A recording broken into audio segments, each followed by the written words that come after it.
Ladies and gentlemen, would you please rise for the playing of the Sibling Rivalry Baseball Podcast. And here's your host, Jana, and her big brother, Jeff.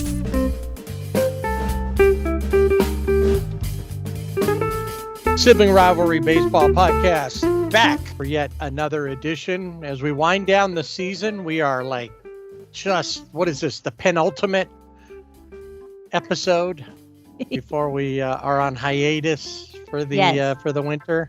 Got a show packed with lots of stuff. First, I gotta tell you, I realized that I had made a mistake last week or the week before. We were talking about that the Rangers won, and now there's only a couple of teams left. Well, no, there's still 5 teams that haven't won. The Rangers were one that hadn't won one. Now they're off that list. And I had mentioned Colorado, San Diego, Milwaukee, and of course the Mariners. Seattle has not ever even been to a World Series. I forgot Tampa Bay has never won one. They've been to 2, but they've never won one. That's right. I didn't even think of that either. I guess you don't think of it because they've been there. They just didn't win. But San Diego's been there twice. Right. Yeah. I don't think of them not going. So I think maybe it's just because we're like the fans of in that area, in the Tampa Bay area. They don't think of them either. We don't want to cross the bridge. Right. Now that I've fixed that goof, out of probably multiple goofs, lots to talk about today. We've got a wrap up for the Dodgers, the Angels. But first, in just moments, we are going to tell you who's been winning these awards. Quite a few of them. We'll go through them one by one. We got, I think, 3 or 4 to get to. Before we get to that, you can find us on Twitter at Sibling Rivalry BB without the A. And on Facebook and Instagram at Sibling Rivalry BB with the A. And of course, our website is siblingrivalrybb.com. And you can go there, check out the Fanatics link. I see that they've been recently throwing out some new stuff, and especially winter gear and things like that. And of course, you can always get championship gear if you're so inclined.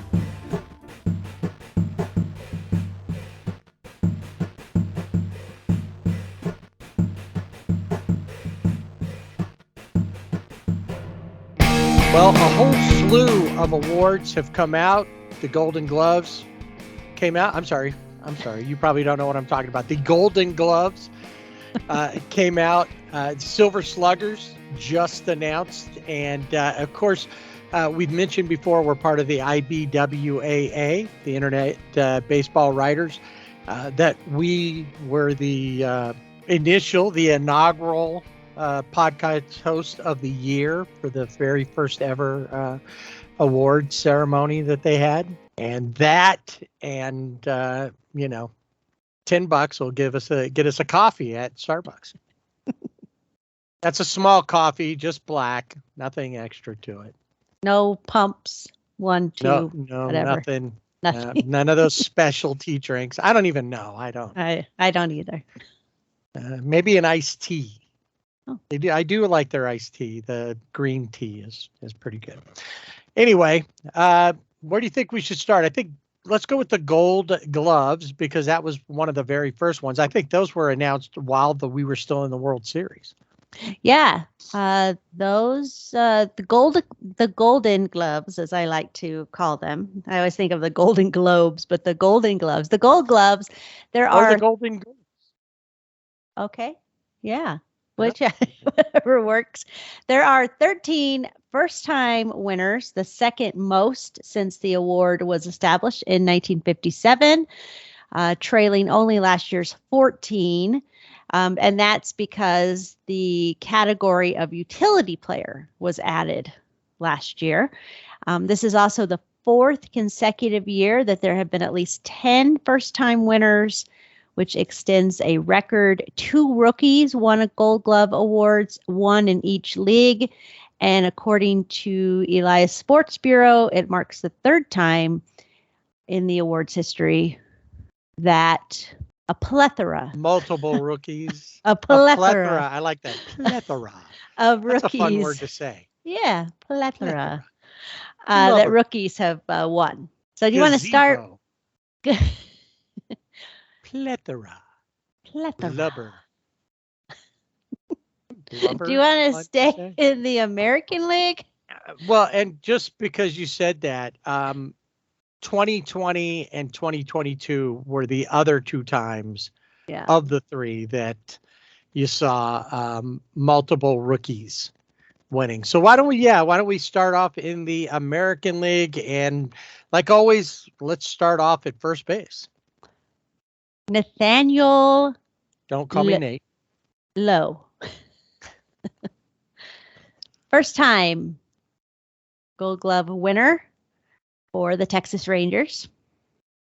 Yeah, he really stepped up his game from previous years, and I think his overall year shows in the fact that he contributed to the World Series winning team. Yeah, and this is just an aside of his fashion sense.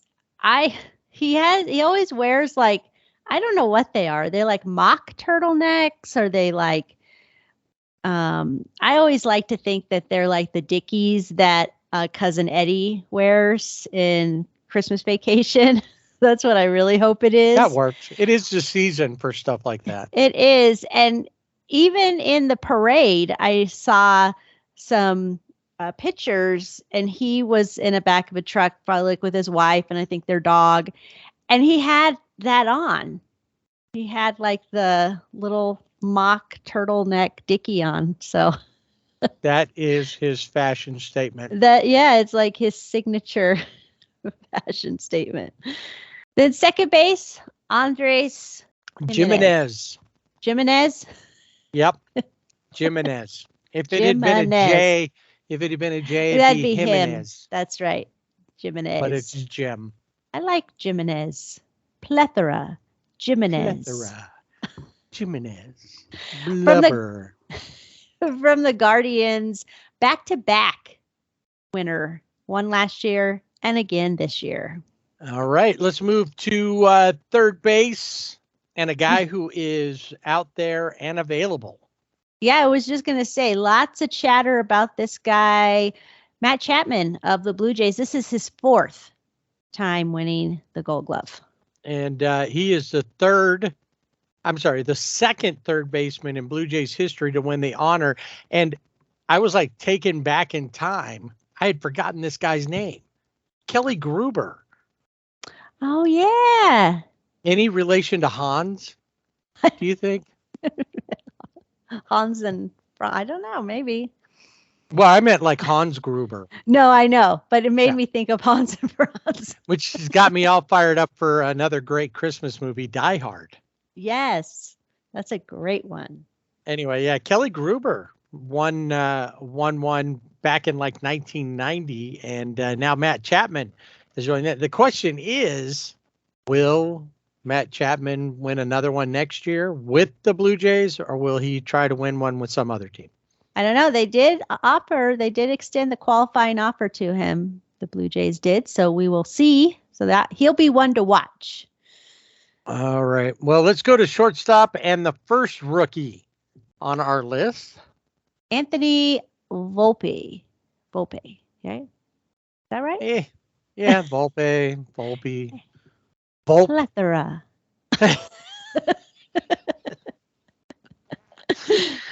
I mean, what a silver lining for the Yankees, since they had such a terrible season, but they had their rookie with his first Gold Glove.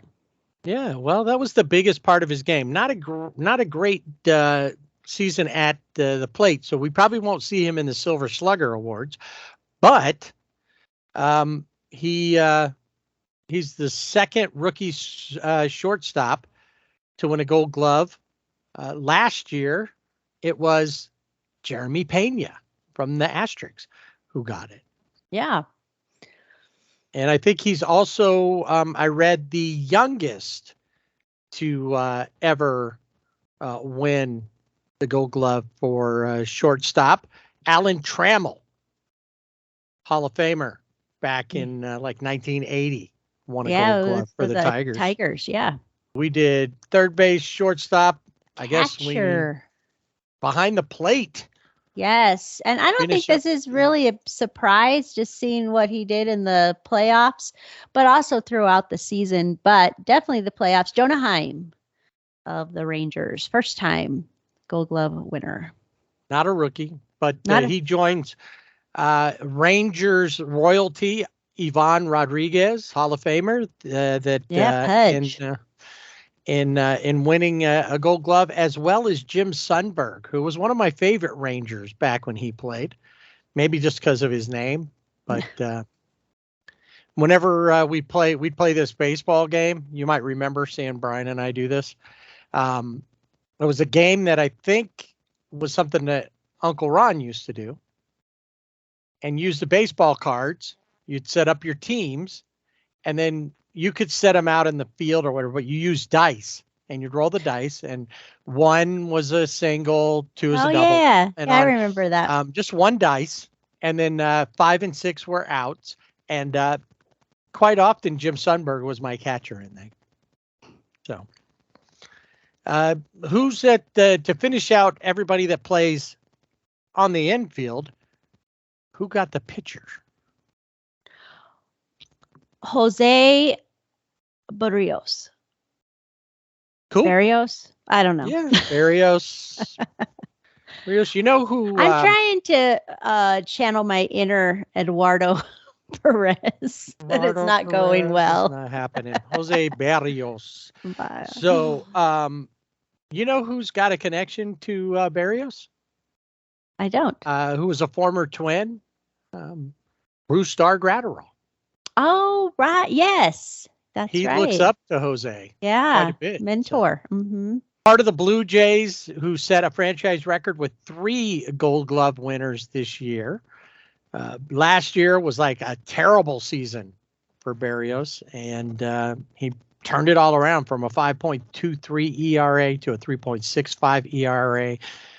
And I believe this is his first.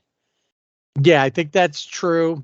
And he joins Marcus Stroman and R.A. Dickey as the only other pitchers to win Gold Gloves from their team. All right, let's head to the outfield and a Guardian. Stephen Kwan, second time that he has won the Gold Glove.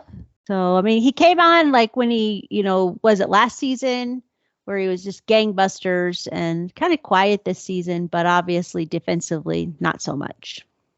Right. And then a guy that's getting a lot of talk and is part of that Blue Jays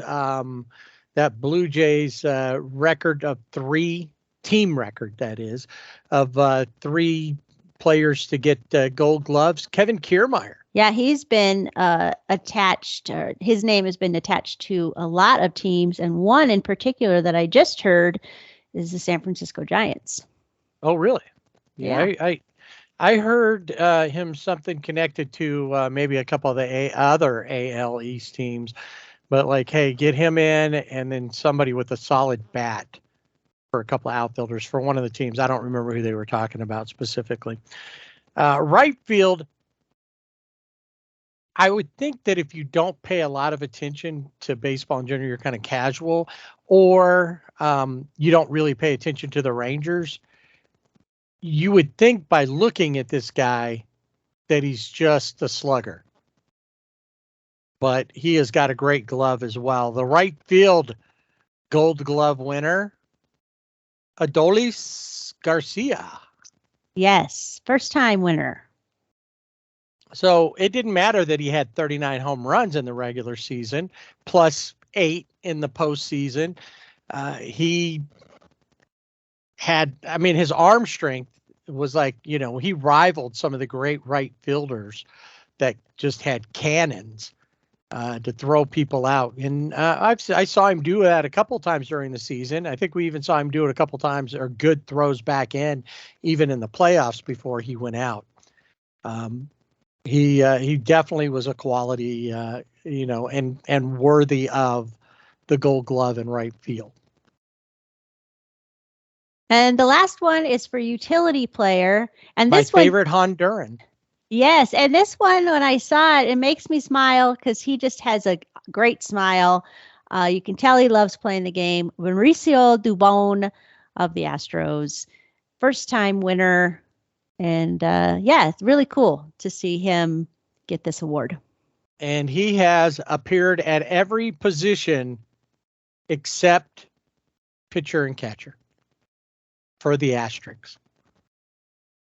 He has definitely proven to have been a good pickup. They got him from the Giants, and he has done well. So that wraps up the Golden Glovers for the American League. The National League.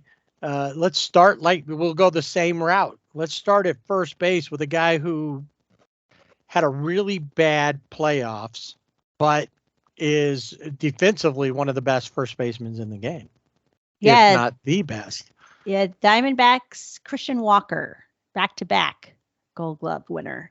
And then at second base, Nico Horner of the Chicago Cubs. Also, well, I say also, he because Christian Walker was a first-time winner last year. Nico Horner, first-time winner this year.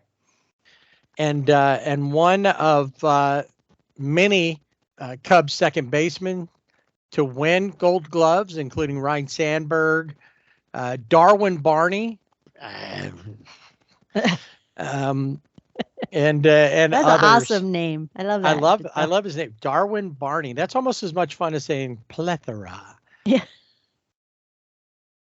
Macadamia. That's a fun. Oh, that's a good word. So now, if we turn to third base for the first time in like 11 years. Oh, right. Someone else besides Nolan Arenado has won the Gold Glove, and this guy is the first Pirate third baseman to win the Gold Glove, and that would be Cabrian Hayes. Really? Ever? Yes. Wow, because they've had a couple. I would have thought Bill Madlock would have won a Gold Glove during that time, but okay. He had a good bat. Maybe that was it. He wasn't as great defensively, but all right. Over there eating sunflower seeds and winning Gold Gloves. Way to go, Cabrian. The Cubs add another Gold Glove winner, and its literary figure, Dansby Swanson. Yes, not great at the plate this year, but always good in the field. This is his second Gold Glove. In a Bronte sister novel, always good there and defensively, right? That's right. All right. He joins Javi Baez, Don Kessinger, who a lot of people probably never saw. I saw him play. And then Ernie Banks, who I didn't get to see play. Let's play two, Ernie Banks. You mentioned Bill Madlock, and he won 4 National League batting championships. Right. He just never won any Gold Gloves. Right. So he was big enough. He could have been a boxer. Maybe he got some Golden Gloves. He might. Boxing. I don't know. I don't know. Anyway. All right. Our favorite catcher. I don't know. Am I going to say it right? I don't know, Eduardo. Will you say it right? I don't Gabriel. know. You better listen. I'm listening. I'm listening hard. Gabriel Moreno. Of yes, the Diamondbacks. You did well. Yeah, Gabriel was the top defensive catcher. And I think the youngest catcher to win a Gold Glove at that position. He's like 23 years old. So, and of course, this is his first Gold Glove. Yeah, there's a lot to go from there. He's only like 23 now? Yeah, 23, 24. I think it's 23. He's 23. I think that's what they said during the World Series, was that he was 23. I know we can go figure it out. There's plenty of ways to do that. But you know what? He's as old as you decide, listener. That's right. Whatever you want. That guy looks like he's 90. All right. There you Gabriel is 90. All right. Let's head to the mound. And which Phillies pitcher got a Gold Glove? Zach Wheeler He first. That was just his first, really? Yeah. Huh.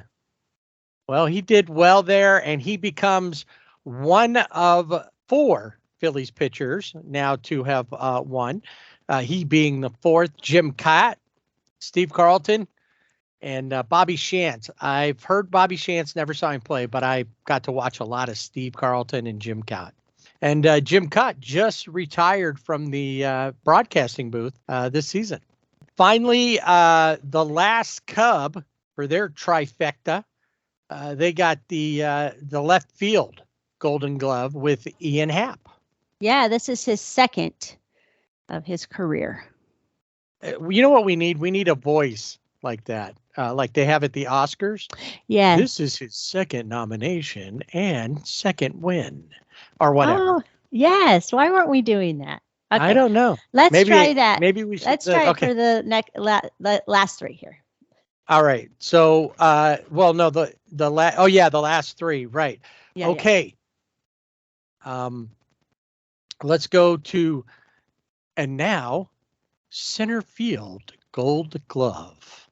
It's his first nomination and his first award. Brenton Doyle of the Colorado Rockies. Who? Exactly. There you go. Rookie outfielder. And to read what it said, rookie outfielder wowed baseball world with his arm. And his name. Yeah. That's not as much fun as Plethora. Brenton's good. I like that. That's an interesting name. But yeah, apparently he had a StatCast record throw home of 105.7 miles per hour against the Blue Jays. Wow. Back in September. Well, what's better? Brenton Doyle, Darwin Barney. Oh, Darwin Barney. And it's interesting because he's Brenton Doyle, BD, Darwin Barney, DB. Something afoot here? No. And he is the 6th rookie outfielder to win a Gold Glove. Tommy Agee, Fred Lynn. I remember Fred's rookie year.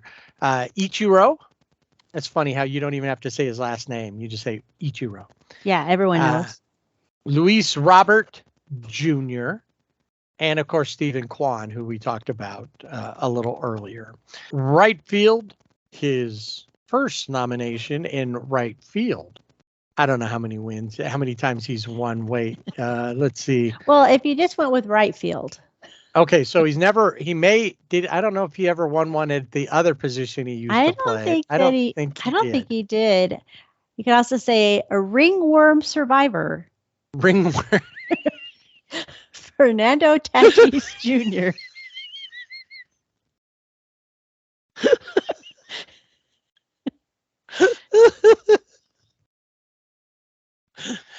Oh, geez. I'm waiting for that commercial.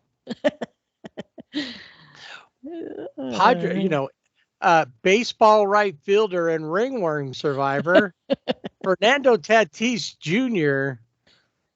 on his struggles with bacterial infections. Okay.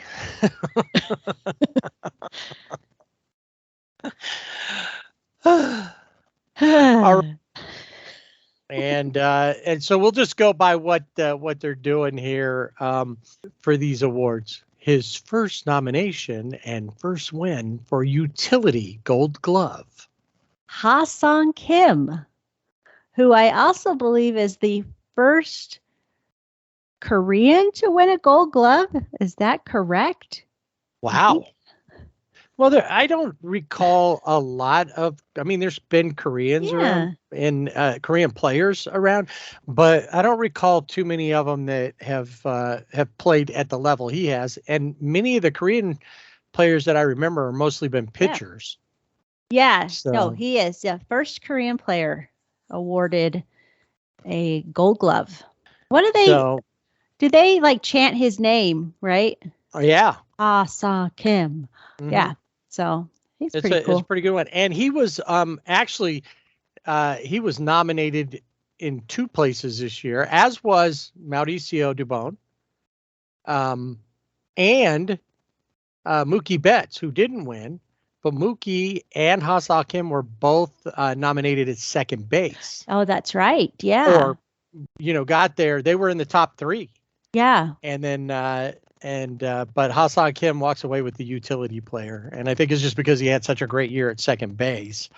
Anything that he did from there at short added to it. Yeah. Now, speaking of Mookie Betts, this one is important.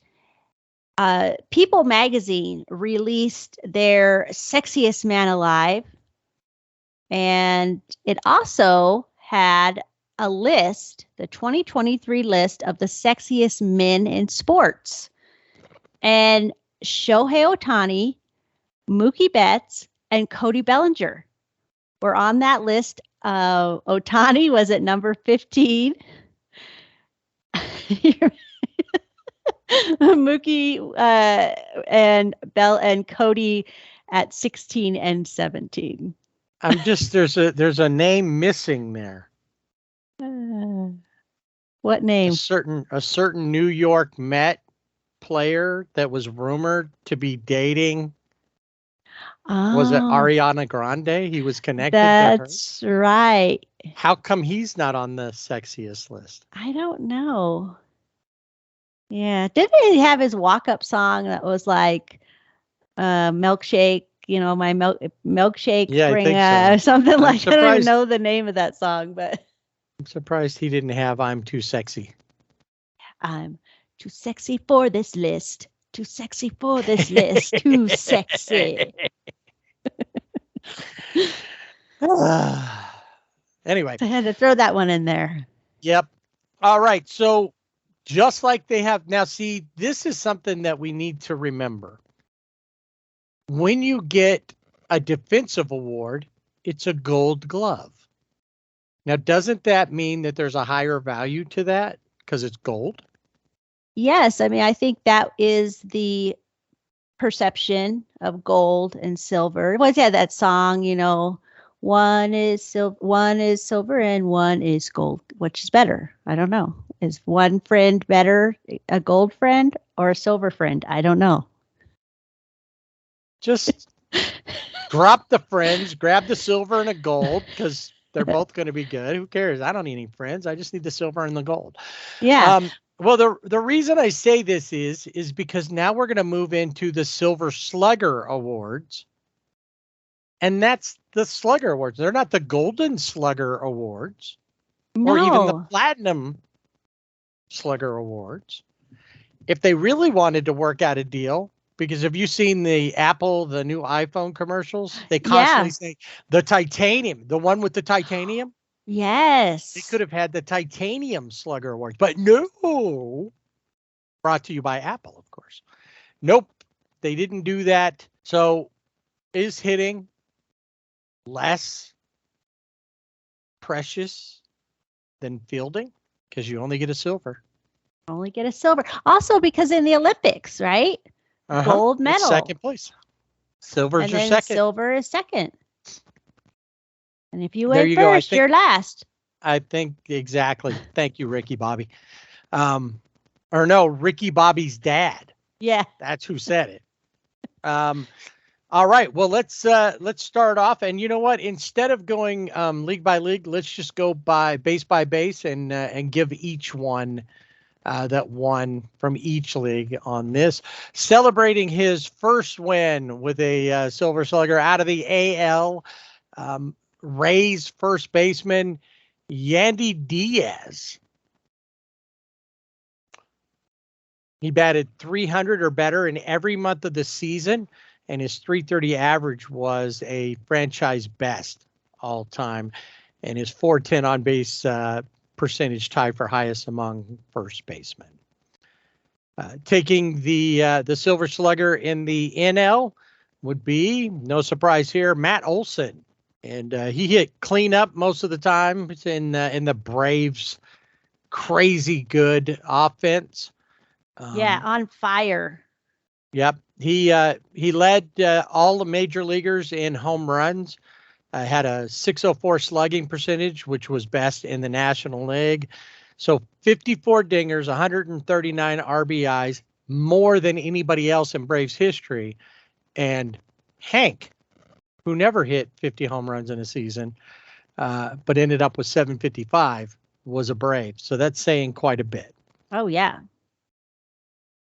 I think at second base, it's not a surprise in the National League of the Miami Marlins. Luis Ariz, who was flirting the whole season with a 400. The whole season? Really? Well, it fell off. So maybe portions of the season. How about that? Portions of this season have been recorded. For most of the season, he was good. Then he had some injury issues, but it just kind of, at some point, he just kind of hovered around 350, 360, I think. And he just never got to a point where we're like, ooh, he's right there. He even was over 400, like in June at some point. So it felt like, but there was just too much of the season. It was still too early to start crowning him as the guy to. Yeah, I mean, he peaked too early, right? I mean, it was June, and then and then did you ever see this is like movie? Marathon. Right, exactly. He took off too fast. Yeah, and then didn't have enough gas.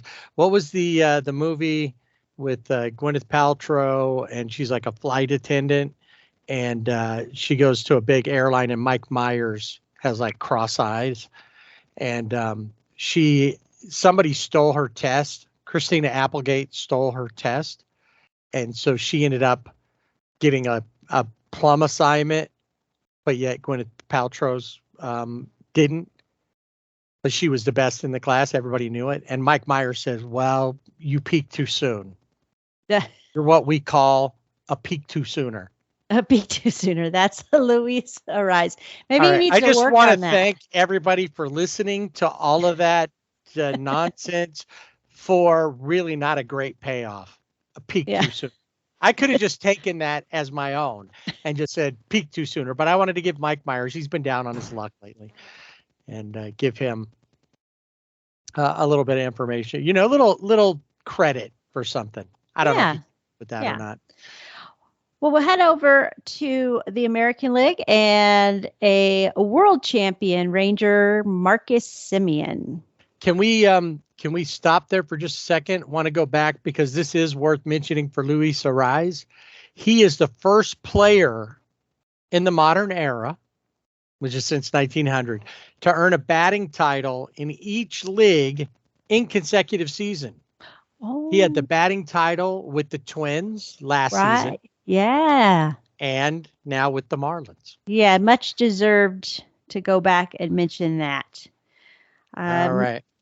Marcus Semien, this is his second Silver Slugger. He drove home 100 runs as the leadoff hitter. That's what you want in a leadoff hitter. Yeah, absolutely.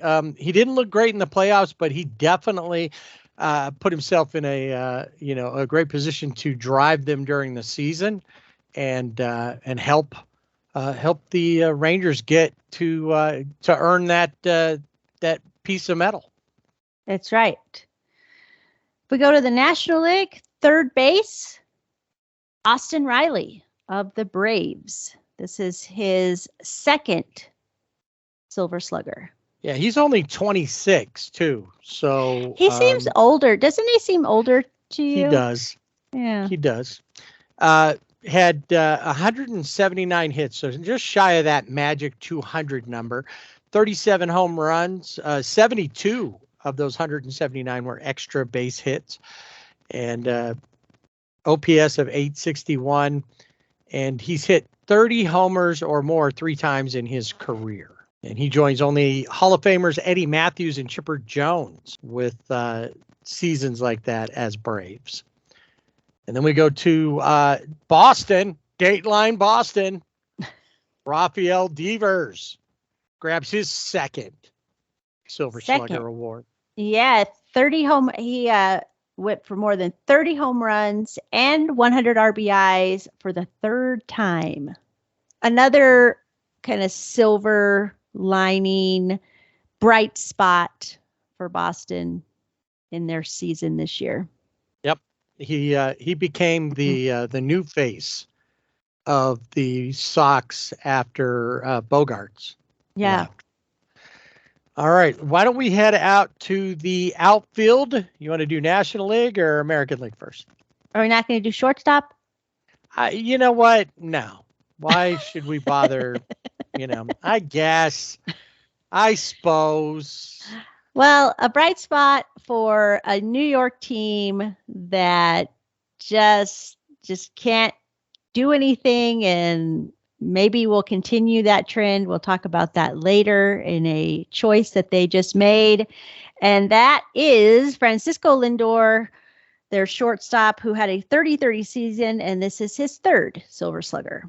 And also with 3 Silver Sluggers out of the AL, World Series MVP, two-time World Series two-time World Series. And I don't think we mentioned this. We mentioned that he was part of only 4 guys to do it, but he is the very first player to do it in both leagues. And he's always usually a pretty quiet, even when he's interviewed, you notice it with the Dodgers, even with the Rangers, but he could be kind of snarky. He, during the parade, when they were talking, the crowd, and I guess probably showing the trophy off. When the Astros won the division, Alex Bregman said something to the effect of, a lot of people thought, what would happen if the Astros don't win the division? I guess we'll never know. And then they went crazy in the clubhouse. Right. So here comes Corey Seager. A lot of people wondered, what if the Rangers what happened if the Rangers don't win the World Series? I guess we'll never know. And then he just almost like mic drop and walked away. Yeah, well, once you say something like that, that's the way to go. 33 home runs on the season, batting second, and he only got 96 RBIs because apparently Marcus Semien was driving everybody in. Yeah. And then an AL high 42 doubles. And this is pretty incredible when you think about that. He was out almost 2 months of the season due to injuries. Finished second in the AL for batting average at 327, and pretty good year, I guess, for Corey Seager. Not bad. I think the Rangers got their money's worth this season. Yeah, definitely. It paid off for them. All right, now we can head to the outfield. All right. So we've got 3 American Leaguers and 3 National Leaguers. Why don't we start with the American League? All right. And 2 of these guys, first win with the Silver Sluggers, and one of them got his second win this year. Last year, he was a rookie and he won it. Let's go to the south side, the baddest part of town, and White Sox outfielder Luis Robert Jr. 38 home runs, 75 extra base hits.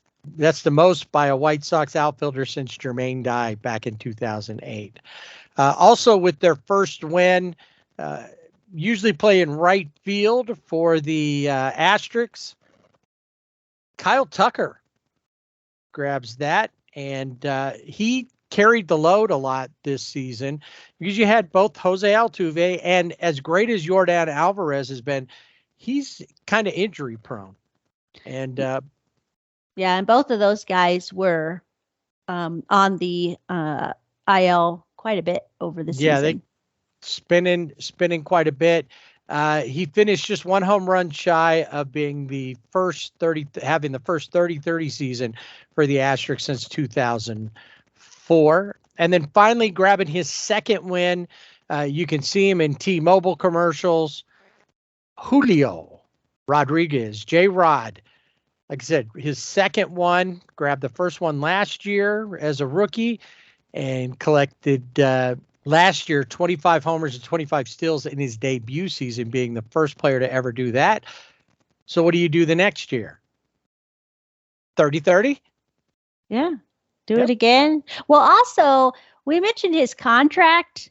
Do you remember his contract? And within his contract, there's a lot of different things like you win this, you get this, you do this, you get that. And he has a lot of those little caveats. So I wonder, I have to go back and look, is there anything for winning a Silver Slugger?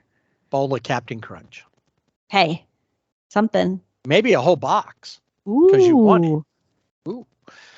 All right, let's go to the National League. And in the National League, a couple guys that got Silver Slugger awards are probably going to be front runners for the MVP.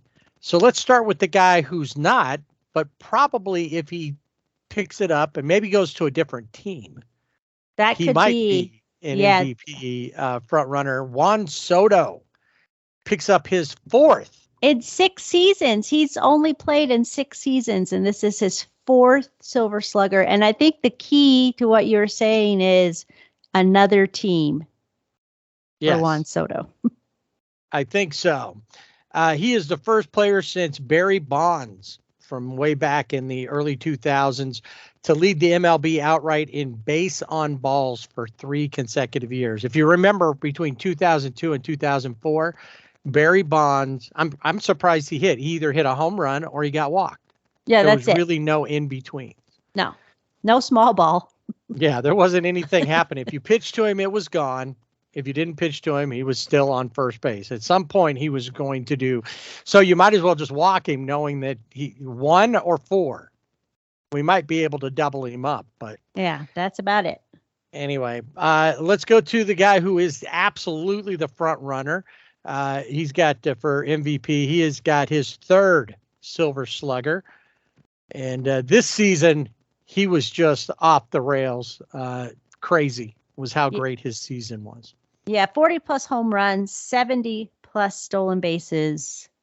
Ronald Acuna Jr. Right, first ever 40-70 player. And that really helped drive, the Braves, probably the biggest thing that hurt them was not Ronald Acuna Jr. and the offense. It was the pitching kind of fell apart at the end for them. And then finally, the guy that's probably going to come in second, I would think, in the MVP. Yeah. Maybe. But grabbing his 6th win, and he really pushed Ronald Acuna. If Ronald Acuna Jr. wanted to be, if he needed motivation, Mookie gave him a lot of, he could hear the steps behind him. And, I don't know if he listened to Satchel Paige's advice, but which I don't know if you ever heard this, but Satchel Paige once said, "Don't look back. You never know what might be gaining on you." Oh.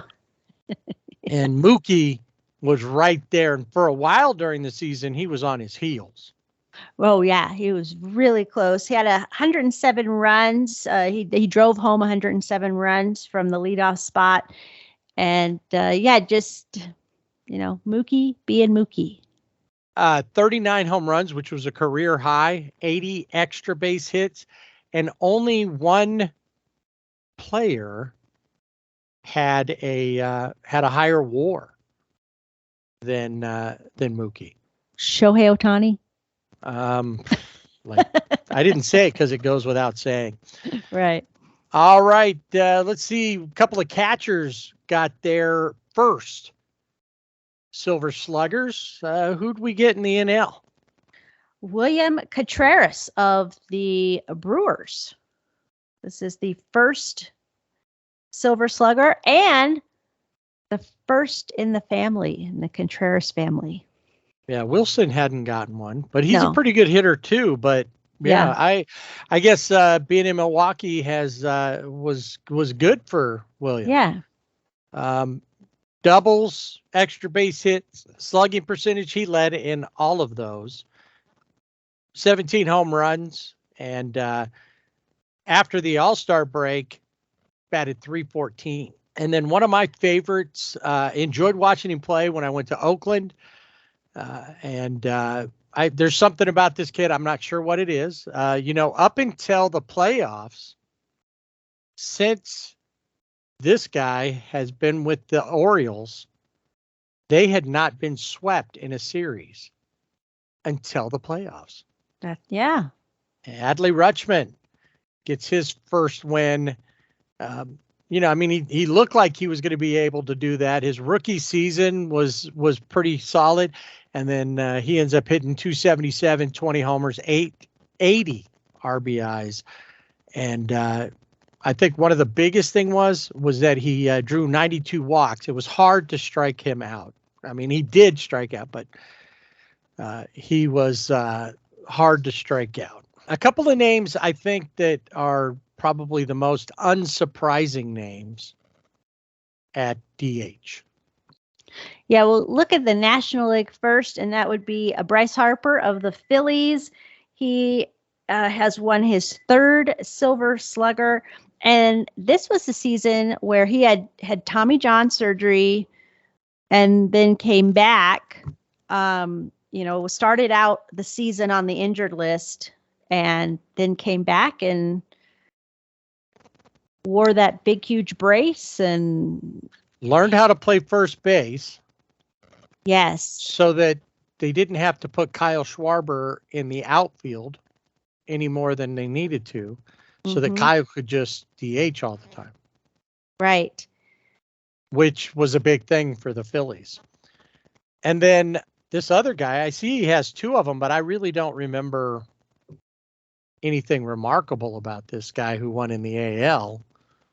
He is, I think the most remarkable thing about him is he is number 15 on the People magazine's 2023 sexiest sports athletes or I don't know of the year. And that, of course, would be because he's got next.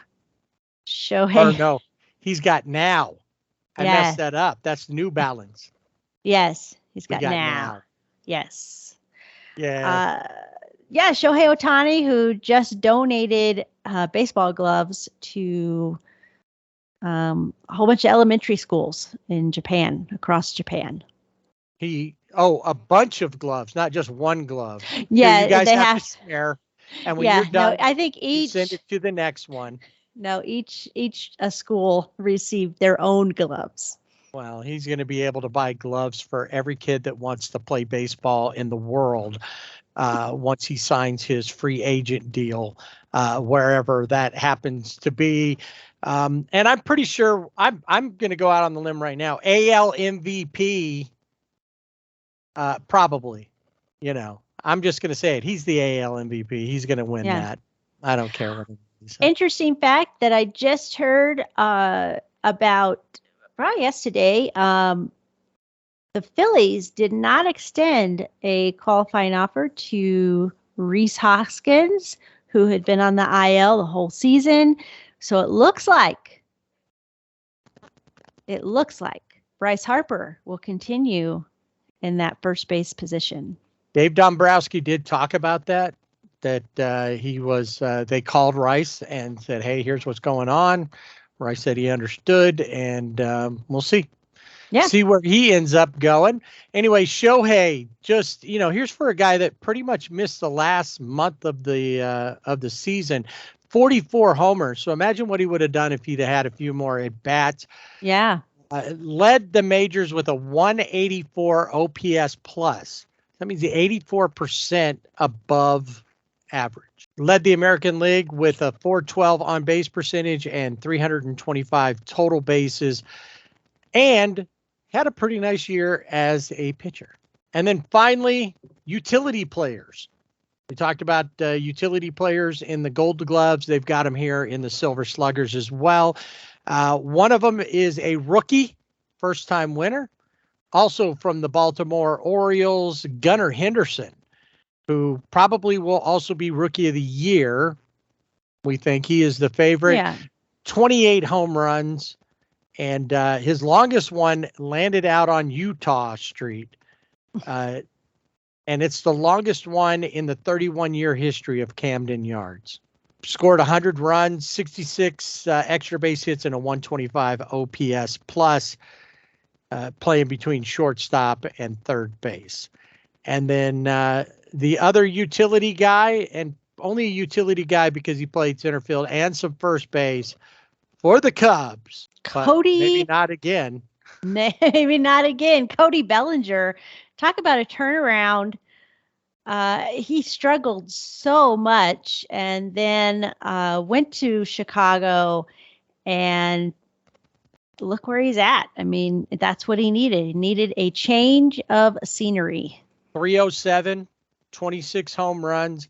And I don't remember who I heard these guys talking about, but they were like surprised. They go, wow, everything went up. And then one guy said, not about Cody necessarily, but Cody would be one of these guys too. Oh yeah, he cut his strikeout rate down considerably, like 10, 12%. Yeah. Oh, and let's see, you don't strike out, your batting average goes up. Oh, what a concept. Plethora. All right. What a concept. Yep. And then just a couple of more. The offensive teams of the year were the Rangers and the Braves. Those were the teams that just tore everybody up. Accumulation of stats and run differentials and all of that. Those were the teams that won that. All right. So what do you think we should do next? I think the IBWAA has we as a group now. I have to admit, I forgot, and when it came time to submit, that it was too late. I missed out. I did vote. So I didn't vote. So I'll let you do these. All right. So IBWAA, we are given a ballot, and it's write-in. And so let's just start with Manager of the Year. And the Manager of the Year is voted on by members of the IBWAA National League, Brian Snitker, for leading the Braves to their offensive glory, I guess. Well, he got him into the playoffs, and they were the best team in baseball. Wondering. I just feel like that. I feel like Dave got slighted this year, just because he had to deal with. He had great offense, but happened to juggle that pitching staff. Maybe he would have been somebody. And as I'm trying to go through the National League, yeah, I'm trying to think. I don't have Skip Schumacher. I kind of feel like maybe he was probably the better choice, just for what he did with the Marlins versus. He was one that I voted for, and I think I know I voted for Dave. I voted for Dave Roberts, and I'm sure I put in Brian Snitker. Yeah, but yeah, no, I think Skip Schumacher definitely deserved a place at the table. And in the American League, I don't think this is a surprise. He was my top guy, Brandon Hyde. Why? Well, I felt like, obviously during the postseason, they were swept, but during the season, managing all those rookies the rookies the newcomers, right? Because even Adley Rutschman, this is only a second season. Right. So putting those pieces together in the face of the people who own that team, what he may not have next year, you don't know as the time goes. So what kind of commitment are they going to make towards the winning while they can? Right. Yeah. What will the D'Angelo's family did? He did a great job. Yeah. No, I don't have an issue with him winning. I'm blown away that Phil Nevin wasn't. But what can I do? All right, carry on. Rookie of the Year. No surprise here in the National League. The Diamondbacks, Corbin Carroll, who also, I believe, will also be the Rookie of the Year overall with those awards. And this guy too. In the American League, I think he also will garner Rookie of the Year honors, which is Gunnar Henderson. So those two guys also, they are IBWAA Rookies of the Year. And then I think they will be BBWAA's Rookie of the Year also. MVP. I think it'll be a bumfuzzle if they're not. A bumfuzzle. That's And then, a fun word to say, bumfuzzle. Yeah, I always like to say Cucamonga. Yeah, that's a fun one. My favorite word. These two guys are not a surprise. We have already talked about them. Ronald Acuna Jr. in the National League and Shohei Ohtani in the American League for MVP. You know, it's getting cold outside. Some people in some parts of the country that may be listening, or internationally, because we do have an international office, will be wearing galoshes. Ooh, galoshes. Or, depending where they may also wear mukluks. Ooh, even better. Mukluks and galoshes. And then for Cy Young in the National League, Blake Snell. And in the American League, Garrett Cole. Okay, Blake Snell for sure. Yeah, I guess Garrett Cole, because, just when you're paying attention. I don't know that there was really, American League, a pitcher that maybe stood out as much or that just is consistently good like Garrett Cole has been. Yeah, I think at one point Shohei may have been in there, but he had a couple of bad outings, and I think that kind of took him out of it. But All right, and then MVP, who'd y'all vote for? Well, I said it, and there are two names that you're probably just like, yeah. Ronald Acuna Jr. and Shohei You said that Ohtani. already? Where was I? I don't know. You were just. I thought you were saving that for last. No, I guess I didn't think it. Well, yeah. No, okay. I kind of put it in the middle I was because thinking up of new fun words to say. All right. All right. So you did Cy Young, Rookie of the Year, and okay. So yeah, did them that all. was it. So the question is how many of those that the IBWAA picked will mirror what the snooty baseball writers will. Right, and this is the thing: is we vote first. Our awards are announced first, and more often than not, in fact, they're almost identical. I think that it very, so, we're not. What is it? I don't know. Corn. I don't even know what I'm trying to say here. What is it? Plethora.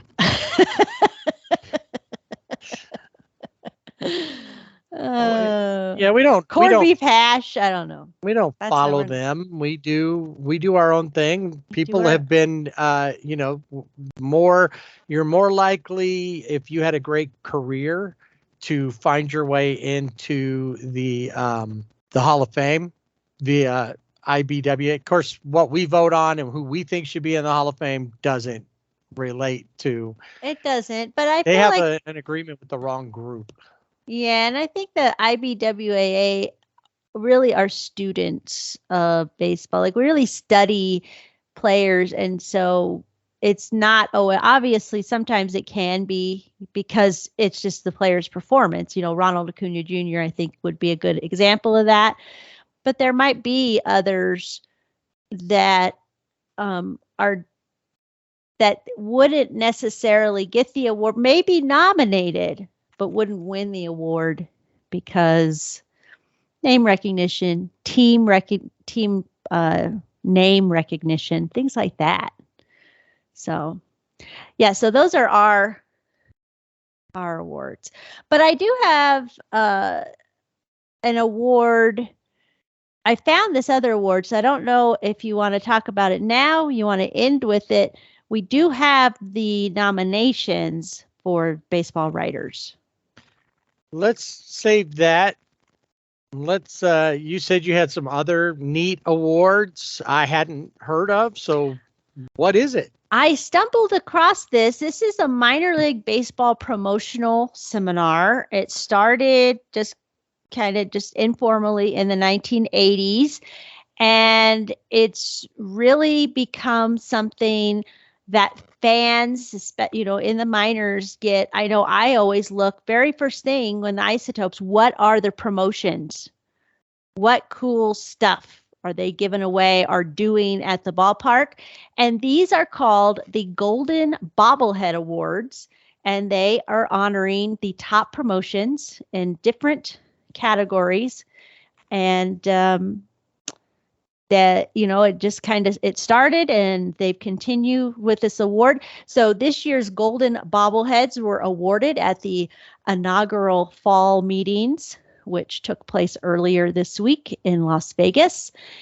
And for best promotion or event, the Eugene Emeralds, Exploding Whales. So if you've been a regular reader, if you there's a minor league baseball newsletter, and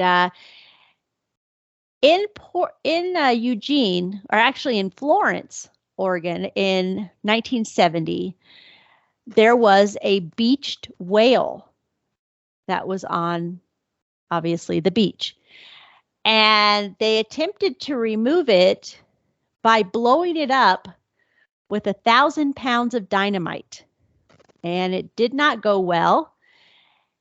And because of a local news report, it's gone on to be a cherished viral video. And so cherished. The Emeralds, the Eugene Emeralds, became, for one night, the Exploding Whales, and that it was huge, like locally, nationally. They had more people show up. Their attendance went up, their social media engagement went up, and of course, their merchandise sales went up because people could buy an Exploding Whales jersey. Ooh, wow. Yeah, that's a good one. Right best on. Best community event, the Kannapolis Cannonballers. They had Starry Night, and it is an all-day initiative that benefits the Pediatric Brain Tumor Foundation. They had a Shooting Star 5K race. They had Starry Night themed jerseys. They had a post-game lantern lighting, recognizing those who had been lost to brain tumors, those who currently are afflicted with that, and those who support the cause. So they won for best community event. The best in-game promotion or event was in Corpus Christi. The Corpus Christi Hooks had mutton bustin', and I guess they have a rodeo weekend each season. It's an annual rodeo weekend, and they gave young fans a chance to ride lambs on the field between innings. And if you've never seen mutton bustin', can be a lot of fun and funny, because a lot of times those kids are so little and they're hanging on for dear life on those lambs. They are a AA Astros affiliate. They had 10 kids that they chose to participate, and the one who stayed on the mutton the longest got a 2-foot tall trophy. Nice. The best non-game day event goes to the Fresno Grizzlies for their Tequila Fest. They have a long-running taco truck throwdown, which was started out as an in-game promo, and then it became a standalone event because people loved it so much. And, we have tacos. Well, for some people, it leads to tequila. And so on May 20th, they had 7,000 fans come out for the tacos and tequila. They had T.I. there, Rick Ross, Little John at their ballpark. So, yeah, very cool. And I then saw a sign the other day that had said it was a Mexican restaurant, and it said soup of the day, tequila. Oh. The best theme night collection or specialty jersey goes to the Hartford Yard Goats when they became the Bouncing Pickles. The Yard Goats. The Bouncing Pickles? Okay. I missed that one. Okay, so in Hartford, somehow somebody in the front office, somebody not in promotions is not the front office. Let's not give them credit, but in the promotions, and we know in minor league, the minor league clubs, the promotion, that's like huge. So the Yard Goats, they somehow came across this archaic Connecticut state law targeting unscrupulous pickle sellers, which stipulated that a pickle isn't a pickle if it doesn't bounce. Okay. Gotcha. So the Yard Goats to stop people from selling what the unscrupulous, which is a fun word to say as well. Exactly. We've had a plethora of fun words to say, and they must have had a plethora of unscrupulous people selling unbounceable pickles. Yes, in Hartford or in Connecticut, just in the nutmeg state. Do you put nutmeg on pickles? I don't think so. But anyway, Yard Goats, they made sure that their pickles bounced, and they went on to sell over 3,000 pieces of bouncing pickles, jerseys, hats, and whatever else. As if the Yard Goats weren't good enough. Right. But bouncing pickles. That's cool. Somebody paying attention and capitalizing on it. Yes. So great ideas. Pickle isn't a pickle if it doesn't bounce. And then the last one is the best digital campaign, and that would go to the Buffalo Bisons, and that is for the Mark bobblehead. There is a fan who is a super fan of the Bisons, and his name is Mark, and he's like 59 years old. He has physical and mental disabilities, but he loves coming to the games, and he yells at the opposing. He has his trademark thing that he says to the opposing players, which is, "Hey, you stink." So they love him. They love Mark in Buffalo. So he got his own bobblehead. Oh, nice. And cool. So they and then they did a whole online marketing campaign. So I'm going to have to follow up with these next year and see. But if you have a minor league or, independent league, check out their promotions. And remember, next time you're in the grocery store buying some pickles, got to make sure that they're bouncing. They're bouncing. And if not, get a refund. That's right. So these pickles didn't bounce. You unscrupulous grocery store, you're selling unbounceable pickles. So all worthy winners of the Golden Bobblehead Awards. The Golden Bobblehead Awards awarded to the best promotions in minor league baseball. And I'd like to thank, I get this, as I said, it's a newsletter. I get an email, and it's Ben's Big Beat by Benjamin Hill. And he has all of if you want to know about the minor leagues, this is where you need to subscribe. Ben's Big Beat through the MILB. All right, before we go, we do have all of the nominees for the BBWAA Awards, the ones where they actually get the real hardware from Major League Baseball and all that stuff.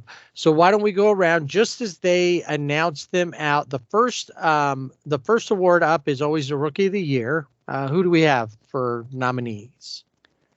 Rookie of the Year for the National League: Corbin Carroll of the Diamondbacks, James Outman of the Dodgers, and Kodai Senga of the Mets. And in the American League, the Jackie Robinson Rookie of the Year award The nominees are Tanner Bibby of the Guardians, Tristan Casas of the Red Sox, and Gunnar Henderson of the Baltimore Orioles. Winner! The next award that is given out is the Manager of the Year award. In the National League, the nominees are Craig Counsell, formerly of the Brewers. Of the Brewers, because that's where he gets this award. Skip Schumacher of the Marlins and Brian Snitker of the Braves. We didn't tell them about Counsell yet. The American League Manager of the Year award, Phil Nevin. Sorry. This has been opposite sketch time. Bruce Bochy of the Rangers, Kevin Cash of the Rays, and Brandon Hyde of the Baltimore Orioles. All right. And by the way, let's go back real quick. Rookie of the Year is not just simply the Rookie of the Year. It is the Jackie Robinson Rookie of the Year award. And the third award that will be given out is the Cy Young Award. And in the National League, the nominees are Zach Gallen of the Diamondbacks, Blake Snell of the Padres, and Logan Webb of the San Francisco Giants. And an NL West sweep. Yeah, that's right. In the American League, the Cy Young Award nominees are Garrett Cole, Kevin Gossman of the Blue Jays, and Sonny Gray of the Minnesota Twins. And then finally, most valuable player in the National League nominees are Ronald Acuna Jr., Mookie Betts, and Freddie Freeman. And in the American League, Shohei Ohtani and Corey Seager and his teammate, Marcus Semien. I don't even know why you said the last two. They just added those two guys in because they needed somebody. Yeah, they had to put somebody in there. Shohei's probably, I'm sure he won't be the unanimous, but I wouldn't be surprised if he is. But there's always going to be somebody, well, he didn't play the whole season. Look at what happened with Corey and Marcus. Anyway, so we will talk about those next week. And just as a little programming note, just like this week, in fact, in last week, where we're on Friday, expect us to be moving the episode next week will also drop on Friday. And just watch social media and we will announce when it's there. And of course, if you are already subscribed to us on your favorite listening platform, you'll probably get a notification, or maybe some of you I know download it automatically. It's time for Dodger baseball. As we've done in seasons past, we take a little time to look at our teams, the teams we talk about all the time, the Dodgers and the Angels, and kind of do a quick wrap up on the season, what we see, and maybe what we've seen and some things that we've even heard for going forward. Today, it's Dodger time. And since you are the main Dodger fan of the two of us, although I did see something the other day that I thought was interesting. It said, if you could only be fan of the team that won the World Series the year you were born, who would you be a fan of? And I know the answer for both of us, but do you know the answer, at least for yourself? I thought I did, but now I'm doubting myself. All right. Well, who did you think? For some reason, I was thinking it was the A's. Nope, that's exactly right. Okay, the A's beat so the Dodgers. Right. Yeah. Okay. So I shouldn't have doubted myself. I should always go with my gut. Yeah, you should have done that, which is funny, though, because for the year I was born, the Dodgers won the World Series. So I would be a Dodger fan, and you have to be an A's fan. I have to be. Well, yes. I'll get my red Solo cup. There you go. All right. And be ready to go see your team in a new town. In Vegas. Yeah, a little bit closer to me than now. True. And if you don't like what's going on the field, you can just go see the Blue Man Group like you did the last time you were there. Yeah, I really want to go and see a concert in the Sphere. That looks really cool. Yeah. Yeah. That looks pretty incredible. All right. So let's start off. How do you feel about, when we look at the Dodgers? Where do you want to go? Where do you want to start? The Dodgers need, it seems like every team needs this, but the Dodgers especially, they have to go after pitching, which I know that's what Andrew Friedman is saying, but I still feel like there could still be some cutting corners, just with some things like the general manager, Brandon Gomes, has said. I had mentioned, I don't know how many episodes ago, about Clayton Kershaw, and that I was sure he was going to have surgery, or maybe it was just in a text to you. I don't know if I even said it out loud on here, but I was sure he's going to have surgery. And guess what? He had surgery, and hopefully he'll be back, throwing. I think he said, early summer, late spring. Yeah, I think that based on what they were saying, he's got like a 6-month window.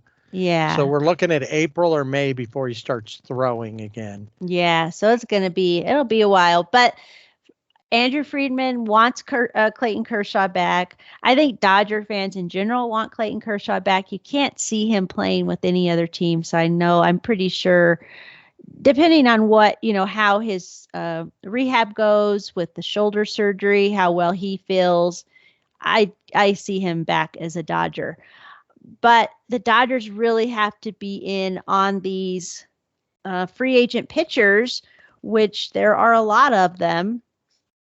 And but be selective. I mean, and one of them they did try to trade for, but he had the no trade clause. That they were one of the teams that he said no, and that's Eduardo Rodriguez, who now He vetoed, and then also now is like, I'll go anywhere geographically. I don't need to stay here or there. I'll go anywhere. So I don't know if the Dodgers would revisit that. Now, the thing that I got that made sense to me was something that I just recently saw, and that was that if you're going to move for potentially maybe only 3 months, that maybe uprooting the family and all that he said he blamed it on his family. Right. That holds a little more water, and that now he's open and out there. Potentially, he goes to a new place and then can go and get established and reset everything up. Yeah. I would think, though, the summertime would be the better time for it, but. Yeah. Yeah. But obviously, Shohei Ohtani, he is, I think every team, for the most part, is in on Shohei one way or another, whether they feel that they have a shot or not. Yeah, whether he's a fit or not. Yeah. The Dodgers have always been linked to, from the beginning of the, since, this is, Shohei Ohtani, he's going to be a free agent next year. And he's always been linked to the Dodgers. But we've seen that in the past where bigger names are always, it seems like everyone is linked to the Dodgers. So, but going back to pitching, obviously, too, he's had Tommy John surgery. He's not going to be pitching next season. Not till 2025 is what they're right. solid on. So, but they still need pitching. So I would look at definitely Blake Snell. I think could be a good fit. You have Jordan Montgomery, maybe Sonny Gray could possibly maybe with the Dodgers. And Aaron Nola would be awesome, but I think he might continue to be a Philly. But yeah, I think so too. I think he's probably going to maintain that. I don't think he's going to go. I mean, I'm not going to be surprised if he goes somewhere else, but I don't think he's going to go that far away. He's going to probably stay in division. Now the Dodgers did make some. They did decline the option on Lance Lynn, so Lance Lynn is now a free agent, and Joe Kelly, they declined that option as well, and did exercise their club option on Blake Trinan, which we haven't seen him pitch in a season and a half, something like that. And a lot of people have been saying on social media, like, why? What are we hanging on to this guy? $1 million. That's all it's cost. Mm-hmm. It's not hard. They paid more to Danny Duffy, who didn't pitch for 2 years. Exactly. Yeah. They also declined Daniel Hudson's option, but Daniel Hudson had mentioned, I think towards the end of the season, he wasn't sure what he was going to do, if he was going to continue to play or if he would retire. So kind of keep an eye on that. I think too, with the Dodgers, we also need, there is talk about, and this is something that Brandon Gomes has said, the general manager, is that Miguel Vargas is not, he blamed it on, I guess, maybe some the hand issues, injury. Well, didn't he broke some fingers early in the season, right? And during spring training. Right. And so said, yeah, that's not, that's why he didn't have a great year. It's sent him back to the minors. But even now, it sounds like the Dodgers are more than willing to keep Mookie Betts at second for the majority of his playing time. And so that leaves, they're going to have somebody in right field. Now, would it be somebody they platoon with, if Mookie's playing right, but if he's playing the majority of time at second, who's going to be in right?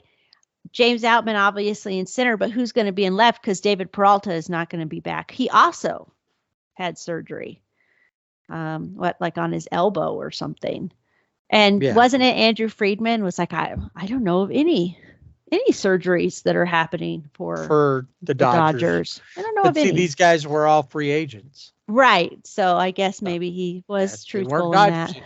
Yeah, exactly. So will they re-sign Jason Hayward? That would be a good one. I think that would be a good one. Kike, who also had surgery, double hernia repair. Right.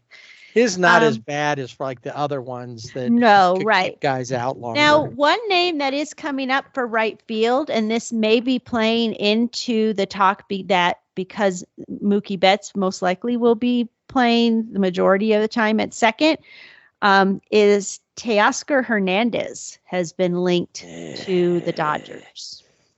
Just bring Jason Hayward back. Teoscar Hernandez has huge upside, except for the fact that he strikes out more in a season than Tony Gwynn did in his whole career. Yeah. Yeah. It says, the rumors are they're showing interest, but we will see. And then if you look at the left fielders, there's not a lot as far as, it's like, other than Cody Bellinger, who has not ruled out a possibility of going back to Los Angeles if they made, I don't know what he's looking for as far as offers, but would he be, might be willing to go back, and they'd have to offer him more than the $17 million that he would exactly got. Right. Yeah. No. Yeah. And he is with, he's in here under left fielders, and he is the youngest at 28. Lourdes Gurriel Jr. He's one. There's also been talk of maybe a reunion with Jocelyn, and I think some Dodger fans are really like, I think they want to recreate the team of the 2020 team. Kind of because Justin Turner declined his option in Boston and is a free agent. So a lot of people are like, we could bring back JT, bring back Cody, bring back heard Jocelyn. JT and Cody's names mentioned next to the Angels as well. Right. Yeah. So they're going to have to do something in the outfield, and we're going to have to see who's out there. Kike Hernandez, I think, is always he's a good pickup because, he's he can play outfield, but he's more of a utility player, very similar to, like Chris Taylor, and having those two guys being able to, and slot them in where you need them I think that would be good. So, but yeah, the Dodgers, as far as like you've got the pitchers, I mentioned Blake Snell, Aaron Nola, Sonny Gray. These are the top. Also, I didn't mention the Yamamoto, right? From the Oryx Buffaloes in the Japanese League. He is a right-handed pitcher. He also will be on the market. And then Marcus Stroman was the other one. And there's from the Yokohama Bay Stars. And I cannot pronounce this guy's see, I'm a Naga. I don't know. I haven't seen his name. It's Imanaga. Yeah. Imanaga, I'd say. Okay. So he's a left-handed pitcher. So you have two Japanese baseball players who are entering into the Major League Baseball free agency. Lucas Giolito, I don't know, just based on his performance. Chicago, not great. Angels, not good at all. And then Jack Flaherty, Kyle Gibson, Seth Lugo, and Michael Wacha, who pitched with the Padres. So those are options, and we know that the Dodgers will sometimes look, and this is where I think it has worked out in the past, but where they think, well, maybe I could cut a corner here and we can do something. We see something in this guy, particular pitchers, that we can fix, or we can do this. And I get it, but it doesn't always work. And our pitching staff will still not be where it should be. You're not going to have Kershaw. I mean, right now he's a free agent. I think he'll be back, but we don't know when he'll be back in the season. Walker Buehler will be back, as unless there's something unforeseen.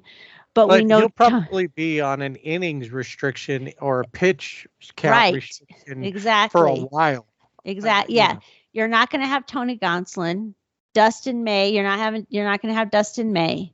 So you really have to build. I mean, the bullpen is good, but the Dodgers really need to look at the starting pitching. They don't have a rotation. There's no rotation. So other than you have Bobby Miller and Ryan Pepio. You have those two guys, but where are they going to slot in? They definitely need to get two pitchers, even if they go out to get Shohei. But here's the thought that I had when you were mentioning the two Japanese pitchers. Yeah. Are you really, on one side you go, oh, they might want to come and play with Shohei. So if the Dodgers, let's say, hypothetically here, were to pick up Shohei, who can't pitch for 2 seasons or for 1 full season. Right.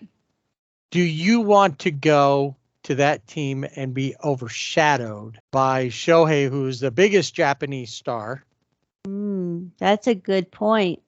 Now, on one side, you may good, then I know somebody there. It'll help me ease in. But on the other side, if they want to be like Shohei came early, didn't get posted. He came before, he got rookie contracts, and because he wanted to show how great he could be.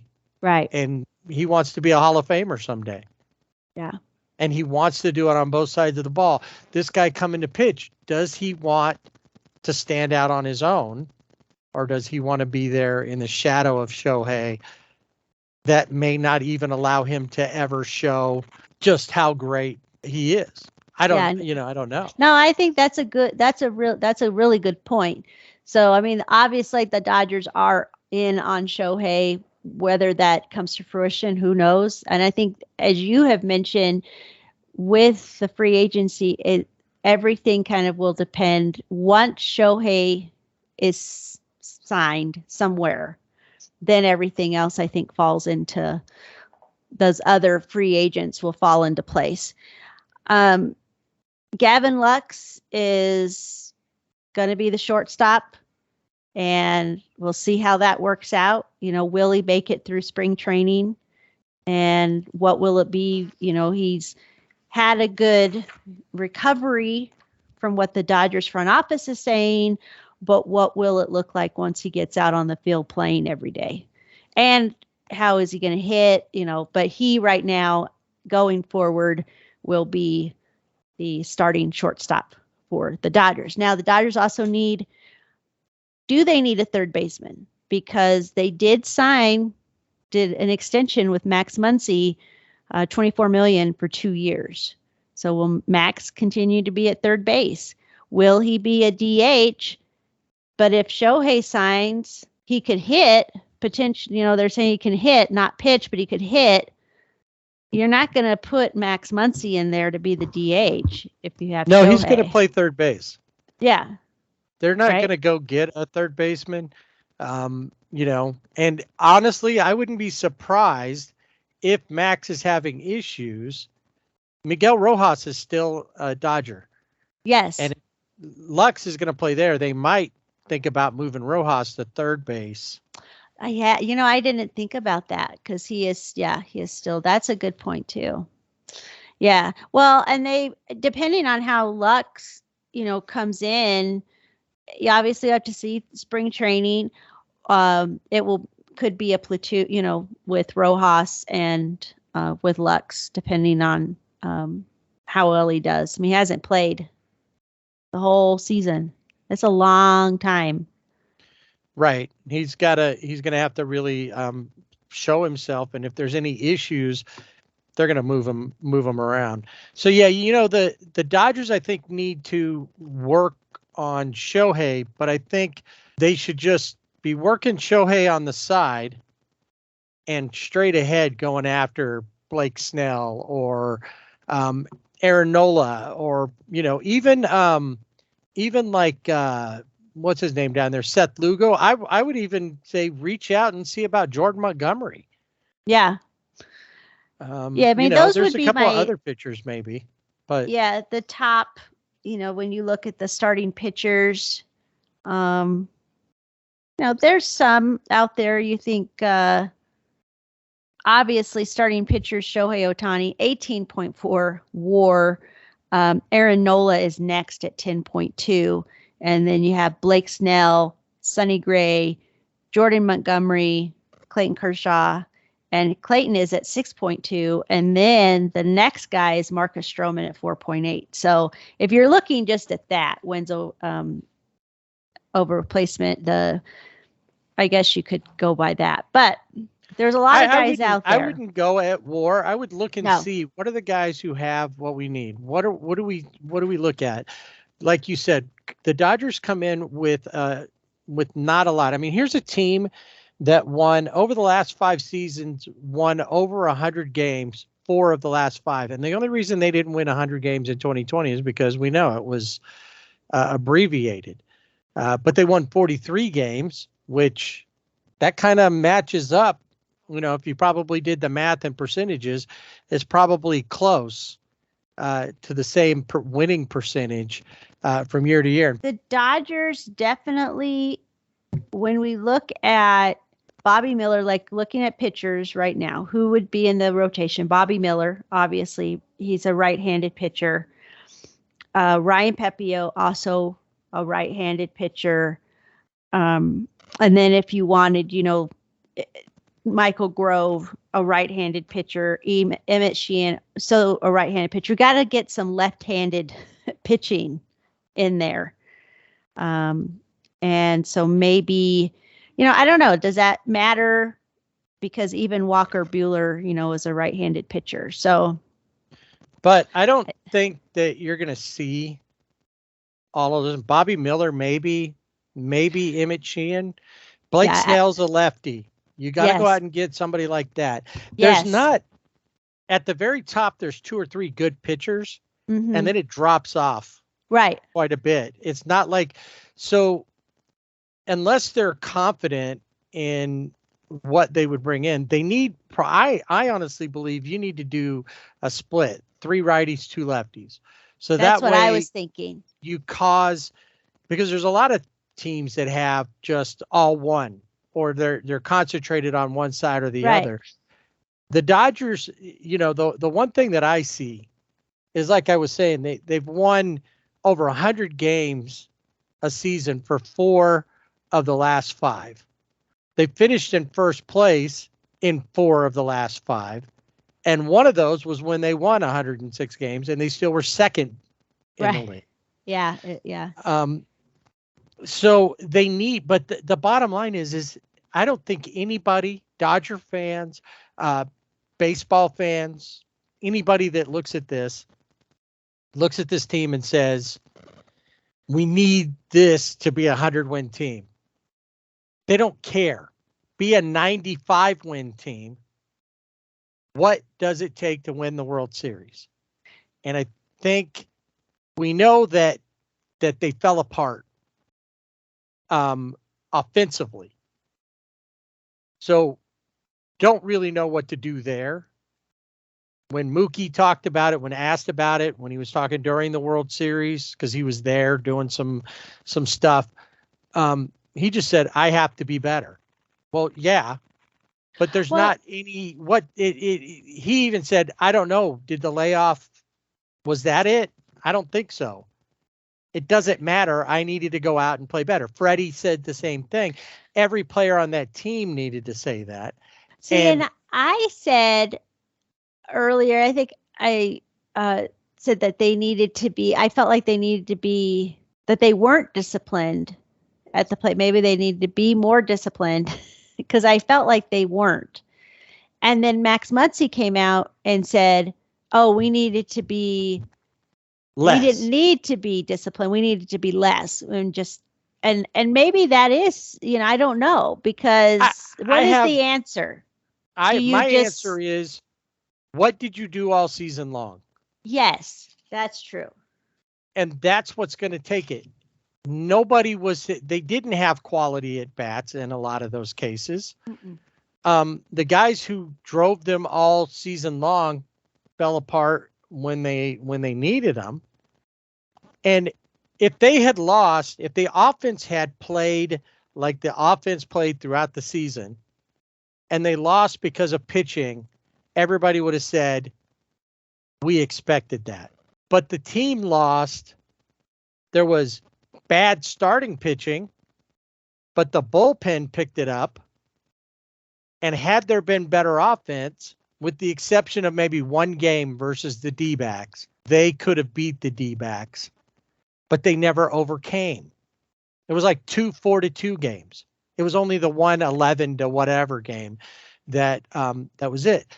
So, but the whole thing is they have a lot of pieces, and we know they need pitching. I think they need some more depth off of the bench.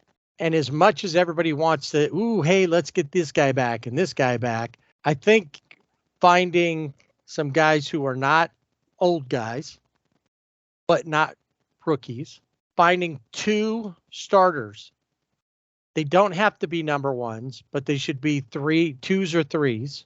Mm-hmm. And they need a couple more bats, and they need to figure out whether or not.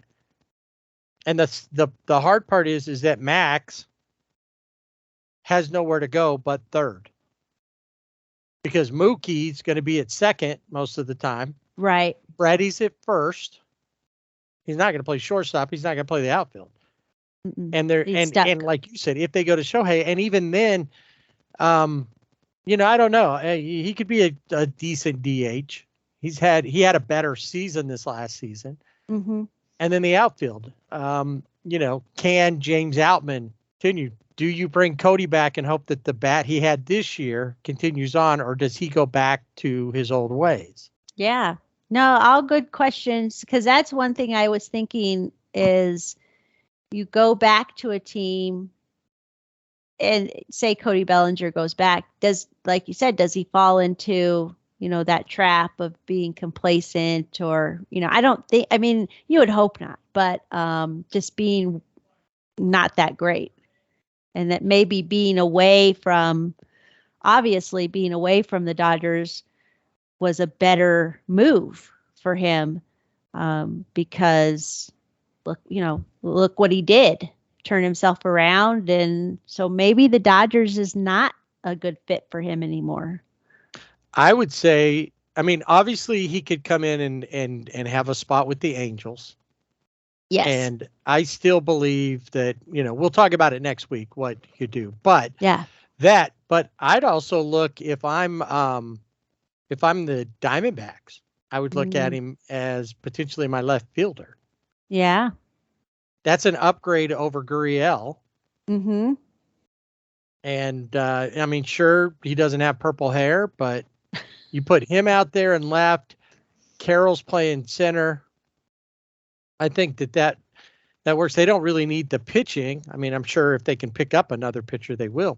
But that's the job number one. And as much as Shohei is the big target, the more I look at a lot of teams, the more I think that there's not a really true place for him outside of the Angels. I mean, there probably is, but I'm looking team to team, and the Dodgers do that, get him for that, and then eventually a pitcher. JD, would they re-sign JD Martinez? They got Max. But if they could find a third baseman, I don't know. Who would I rather have as a DH? I'm thinking I'd rather have JD if I have the choice. If you're looking at, between Max and JD, yeah, definitely JD. If I'm any other team out there, especially a team like the Orioles or something, I'm looking at JD to have a veteran presence amongst all those kids, because he is like a hitting encyclopedia. He's going to be a hitting coach someday. All right. Yeah. So what kind of a grade do you give the Dodgers on their season? From opening day, their first game of the season, till they bowed out in the playoffs? Oh, well, if it goes through the playoffs and even during parts of the season, and even though despite the number of wins, which I wasn't expecting 100-win season, I even said I thought they would be a wild card. I'm going to go. I really feel like I'm going to go with the 75. I'm going to go with the C, solid C. Yeah, I was going to say a C minus even, because it's in the off season, they didn't address the issues that they knew they were going to have. Mm-hmm. At the trade deadline, they ignored it. Right. They got a couple Lance of pieces, and Lance Lynn, he was fun to watch pitch in the regular season, for the most part.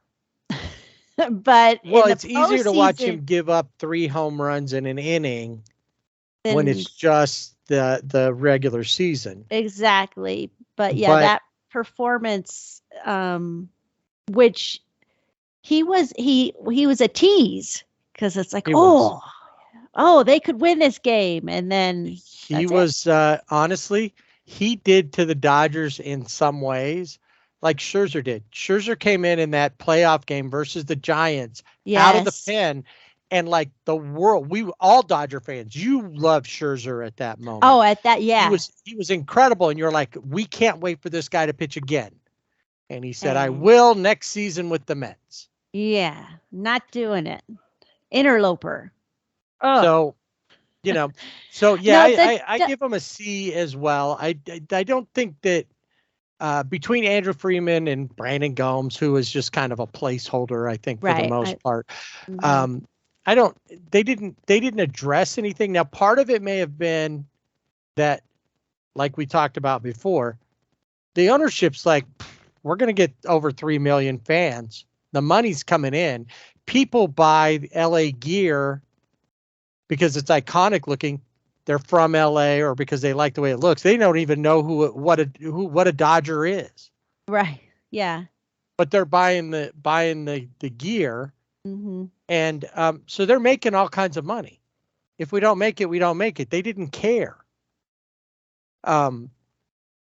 So so they didn't, I don't think they were spending any money this last year because they were trying to clear as much out as they could to take a run at Shohei.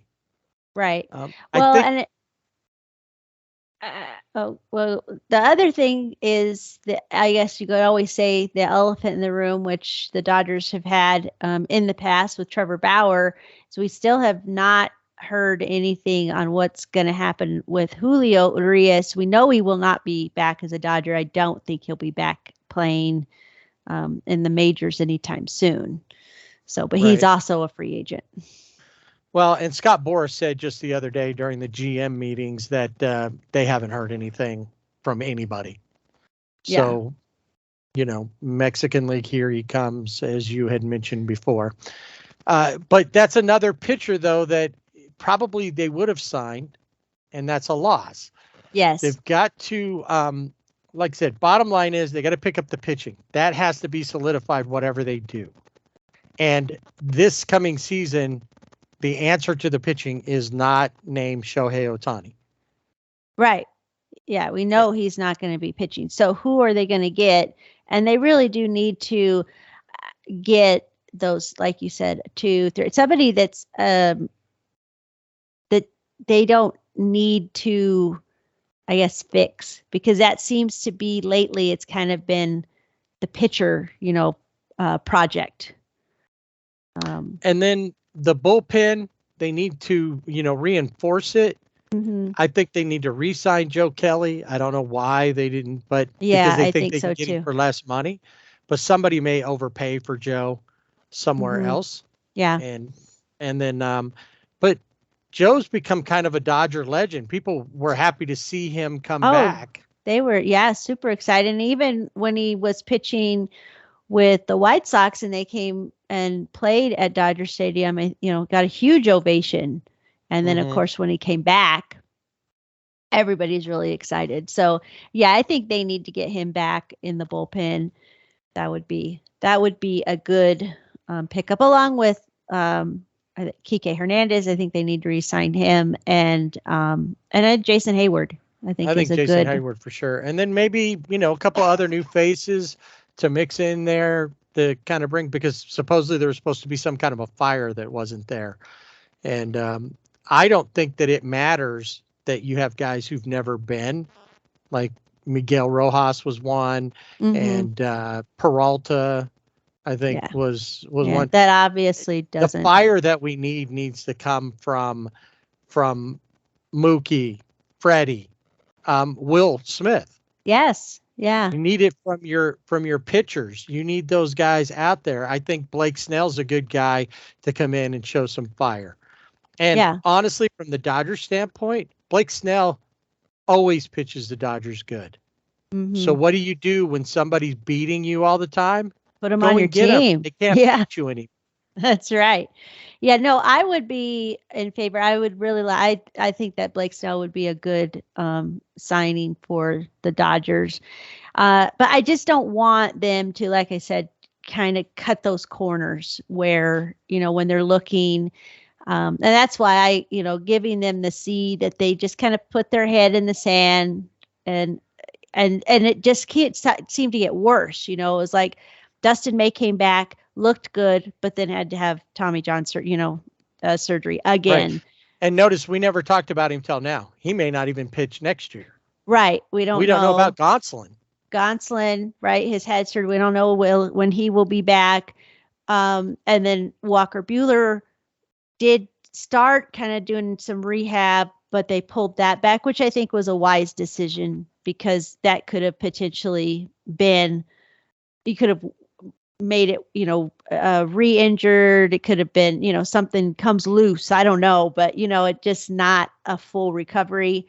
So I think that was a good decision, but he's back, but we don't know how we saw him, but in a very short, 1-2 innings in the minors, looked good, but how does that translate into, playing in, the majors? And as you said, I'm sure will be restricted to, a pitch count.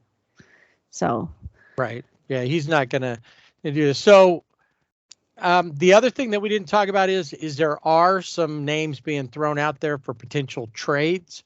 Mm-hmm. That there's a lot of talk about Tyler Glass now out of Tampa. Right. It's his final season there that they might trade him. Corbin Burns out of LA Law. He's an attorney and used to play with the Cleveland Indians. If you remember Major League, he was a third baseman. Yes, he was. Now, then he went to school. It's got that. Pitcher Corbin Burns from the Milwaukee Brewers, another name that keeps getting thrown around to different teams. He's somebody as well. So they could get, say, Blake Snell on the free agent market and then make a trade for a pitcher that they might very well be able to and have, a 1 and 2 kind of guy or 2 and 3 kind of guy, and take the pressure off Walker Buehler on his return. Mm-hmm. Take the pressure off some of the rookies. Maybe Tony Gonsolin will come back and be okay. We don't know, but that would be good. The trade market is it can be their friend as well. Right. And I think we definitely look at that too, because I think we forget about it because it's free agents. And you forget about, well, you don't have to give anything up for that. So, right. But it's there. And there are a lot of teams that that rumors they're willing to let some pieces go, and the Brewers are one. Well, that's what makes the hot stove so much fun.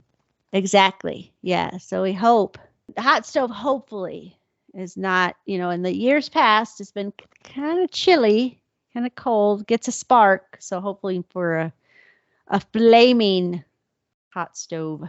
Right. And it very well could be. So we'll see what happens. So that's what we feel like with the Dodgers.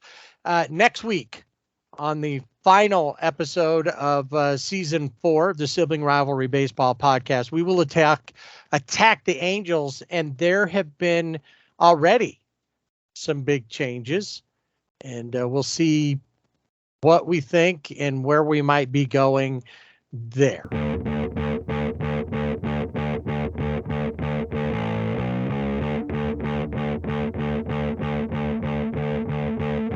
Finally, just a quick look. There's been some surprises out in the world as far as some changes.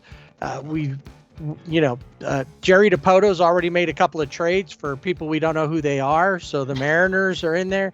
We were talking about trades. Dodgers might be able to get a trade for a pitcher out of from Seattle. Who knows? Because they're only looking for like a middle of the road, win 50% of the games or so. Right. That's all they need to do, or whatever. 54%. 54%. That's it. That's what he said. That is the goal. So let's talk real quick about some coaching openings. We know Terry Francona retired, and Stephen Vogt, who just under 40, retired catcher, played up until just last season. He will be the second youngest manager in the league behind Oli Marmol, the Cardinals manager. So he's there to take over as the Guardians skipper. We talked about that Dusty Baker retired. A lot of talk about Craig Counsell and the Mets, right? That was the right. That seemed talk. To be his landing place was going to be the Mets, and then the Cubs dumped David Ross. And, they thought about, before you get there, David Stearns, who had been part of the Brewers front office for years, went over and essentially took over Billy Epler's job, because Billy Epler stepped down as the GM for the Mets. Mm-hmm. And so everybody thought, Craig Counsell's out there shopping his wares. He's going to the Mets. He's going to go hang out with his buddy, David Stearns. Nope. And we return to your story. Yeah, he is now the manager of the Chicago Cubs. And so he didn't go far from home, which is not a surprise. Yeah, so he could still, keep if he has a house, in Milwaukee or in that area, hop on the train Go from Chicago to Well, Milwaukee. he's not, he is from the area, from the Wisconsin area. In fact, he's got a park named after him that somebody went and graffitied when he bailed out from the Brewers. So the Mets decided, well, we got to find somebody to manage our team, and they went just across town to the Bronx. Yeah, Carlos Mendoza. Yeah, the bench coach for the to Aaron Boone for the Yankees for a while. He's going to take over as a rookie manager. You've got Aaron Boone's probably coming back. One big thing that we did not talk about was that Bob Melvin was given permission to go talk to other teams, specifically the Giants, and they hired him. Yeah, he is specifically the Giants' new manager. Yes, he Back is. in his old kind of area, old stomping grounds. He managed the A's for years, played for the A's and the Giants, and I heard just a snippet of an interview, and he said, "Hey, it's a dream come true." He's excited to be the manager of the San Francisco Giants now, which, makes you wonder what kind of other commitments they're going to make to their team. A lot is being said. I mean, Ohtani's on their list, and a lot of these big names are as well.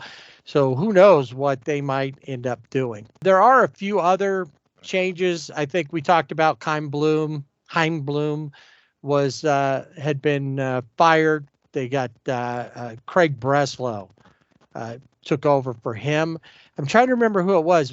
Kim Ng, we talked about, left the Marlins, and the Marlins hired a guy out of the Rays organization to take over, and I can't remember his name now. And then there's a few others. There'll be a lot more, and we'll talk about what's going on with the Angels and where they're going. Brian Cashman, I guess, for the Yankees is staying put, and he thinks they've got a pretty effing good team. He said. That's it. To paraphrase. Be a true New Yorker, I guess. Yeah. I don't know if he is, but that. I guess he is. Well, he's been there long enough. He's got a plethora of words he could use there. He does. So you have the Astros that still need a manager, and the Padres, and who knows, maybe there might be, maybe some other managers could also be given the David Ross treatment. And nothing's we just don't know. There's there's going to be, so the Astros, the Brewers. Oh, right, the Brewers, yeah. I wouldn't be surprised. Actually, I would be surprised. I would be surprised if the Astros promoted Joe Espada. I'm not sure why they wouldn't do it. He's been a bench coach there. He's a name that comes up for a lot of teams. But I feel like that their ownership is kind of like the Angels' ownership, and the owner's going to do what he wants to do. Mm-hmm. And he's going to probably want a bigger name. Right. Yeah, because Joe Espada was in the running before Dusty Baker came in. I mean, he was one of those candidates. Right. So the other thing I wonder is do I want to go to the Padres? The Padres, since AJ Preller has been there, this will be their sixth manager. And think about it. Bob Melvin went down there, was kind of lured down there, mm-hmm. and he couldn't get out of there fast enough. Right, which I think says a lot about he was given permission and he took it and ran away. So I think that they're really the manager spots are going to come down to, obviously there's a couple of old timers out there. Will Buck Showalter grab a job somewhere? A couple of old heads like that. A lot of people are going to be looking at what happened with Bruce Bochy, and think about it. Bruce Bochy and Dusty Baker were the managers of the World Series. Neither one of those guys, huge analytic. Right.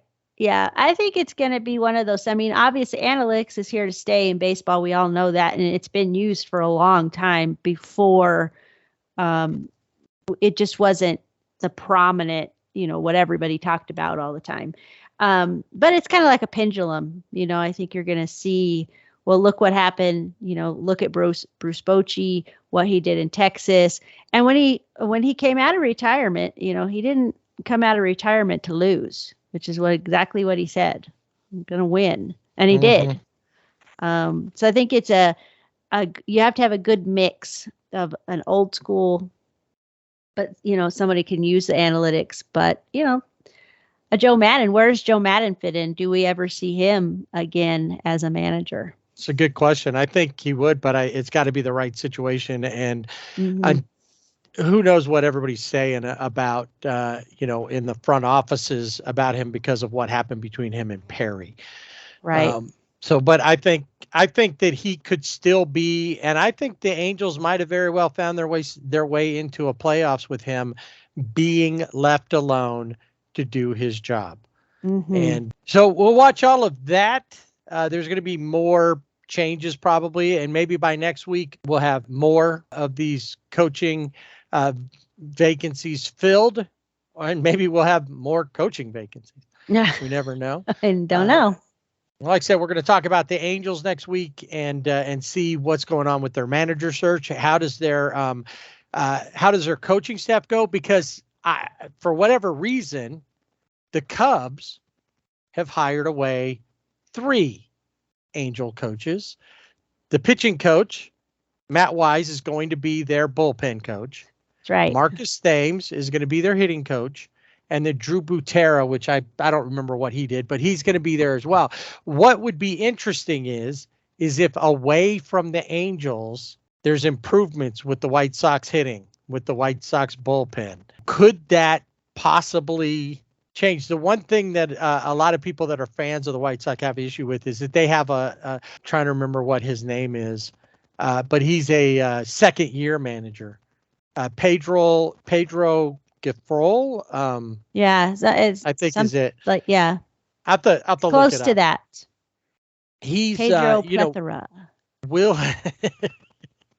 He will who knows what he's going to do, but if there's improvement in these things, and a lot of guys said Matt Wise wasn't the problem, because there was improvement under Matt Wise previously.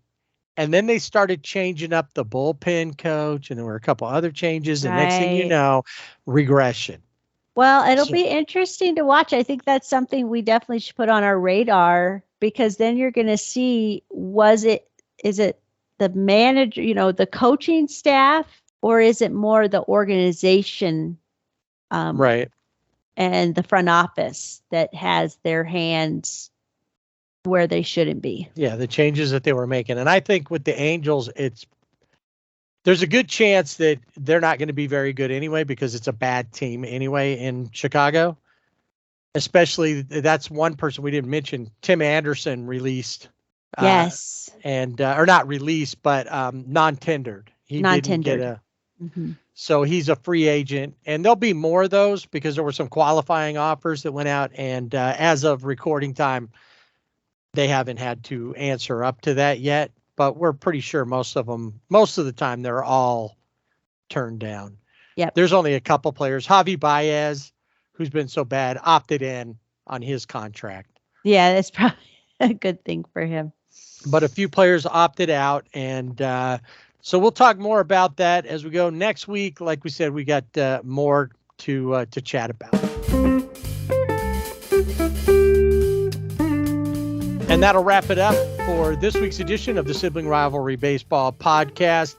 Don't forget, you can find us on our social media pages, Twitter at Sibling Rivalry BB without the A. And on Facebook and Instagram at Sibling Rivalry BB with the A. And of course, on our website, siblingrivalrybb.com. Don't forget to check out the Fanatics link and get yourself some gear. Or, hey, it's hockey season. Get a hockey jersey. Yeah, and we're getting, close to, finding your favorite jersey for your favorite person, whoever it may be. So for Hanukkah, Christmas, or just because. college basketball getting ready to fire up, and of course the NBA is already fired up. What I wish is and I don't know, I have to look on Fanatics and see, but do they have like flashback jerseys, or throwback jerseys? Do they have retro? What I would like is a Hartford Whalers jersey. That was one of the best logos ever. Yeah, that's a cool logo. There were a plethora of great logos back in the day. Like I said, next week is the final episode. It will be on Friday next week. We are efforting towards potentially having a end of season guest, seeing if we can start and maintain a tradition here. That's been one whole season, I think, that we've done it so far. I think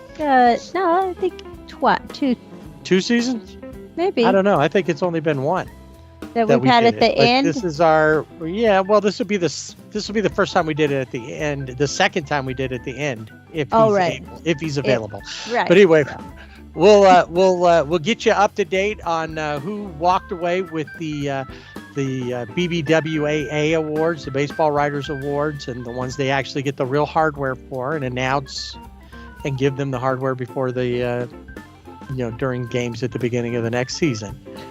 And we'll talk about all of that because we'll have all of the winners for that.